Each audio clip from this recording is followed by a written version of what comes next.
Dr. Ben Carson under fire. The retired neurosurgeon refusing to back down over his comment that the United States should not elect a Muslim president. Dr. Carson on Meet the Press said the Islamic faith is not consistent with American values. And just a short time ago, Dr. Carson defended himself in an interview with Sean Hannity, airing in full tonight at 10 p.m. Eastern. Let's talk about the interview and what you said specifically about a Muslim president. Do you stand by the comments? Absolutely, I stand by the comments. You know, what we have to do is we have to recognize that this is America, and we have a Constitution, and we do not put people in, at the leadership of our country whose faith might interfere with them carrying out the duties of the Constitution. The on-the-record political panel is back from the Hill. A.B. Stoddard and ABC News political director Rick Klein. Well, Rick, he certainly has stirred up a debate. He has, and the debate often has to do, or starts and ends with the Constitution, which of course says in Article 6 that there shall be no religious test. And I think that's the piece of it that makes this problematic for Dr. Carson. I think if he had just stood back and said, I wouldn't personally support, or it's up to the voters to support, they can decide whatever they want, but I don't think it's likely, it's a hypothetical. There's a lot of good answers to that question. He clearly believes this, and I think there's a segment of voters that agrees with him. But I think for a lot of constitutionalists, including some Tea Party Republicans, some Republicans running for president, that is a problematic answer. He did say that he would consider for Congress. He just saw the president.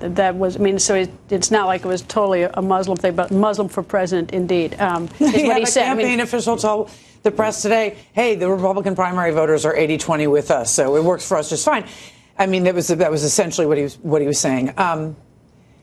To see Ted Cruz schooling Dr. Carson in the Constitution is quite a moment. They're going after the same voters. Ted Cruz wants to be friends with Carson supporters and Trump supporters. He's been quite deferential. He basically told him there is no religious test, and it doesn't stand out to it doesn't pass constitutional muster. So it's an interesting moment because you see Donald Trump's left Ben and Ted Cruz is left Ben, and he's sort of out on his own. So it might please the voters, but is it really going to? I think it's going to remain controversial and be a subject of attention for a long time. Well, he's certainly married to that statement. If he ends up being the nominee, that will be a question he'll be asked at a debate with whoever the Democratic nominee. That one's going to stick with him no matter what. No question in my mind. And even if it would help him with a segment of voters, it's a hard thing to explain to people that everything else being equal about someone, just their religion, would disqualify them. And I think this is part of the learning process of Ben Carson, both him learning about things like the Constitution, also the voters learning about him and his views. But it's sort of interesting. I mean, he's wrong on the Constitution, but I think a lot. I mean, I'm not so sure that he's not tapping into something in America. Right, but it's not what even the king of controversy, Donald Trump, thinks is acceptable to say. And so it is going to dog him whether he's just a candidate in the primary or the nominee. How does he walk it back, AB? He's not trying to. Well, he says you can run for Congress. He may next week. I mean, candidates do interesting things. He's been doubling down. He has been doubling down so far. And maybe he'll read the Constitution and decide that he shouldn't have said it that way or something. But he hasn't walked it back.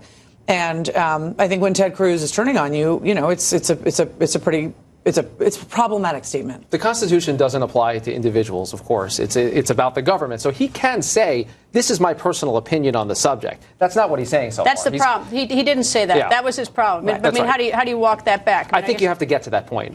I think you get to the point where you're saying, this is my view on the subject. Voters are free to do whatever they like. This is my personal view. You're free to have your own view. That, I think, is the only way to get into But he's not taking it yet. Right. Not yet. Anyway, 10 p.m. His entire interview with Sean on this. A.B. Rick, stay with us. Thanks, Brenna.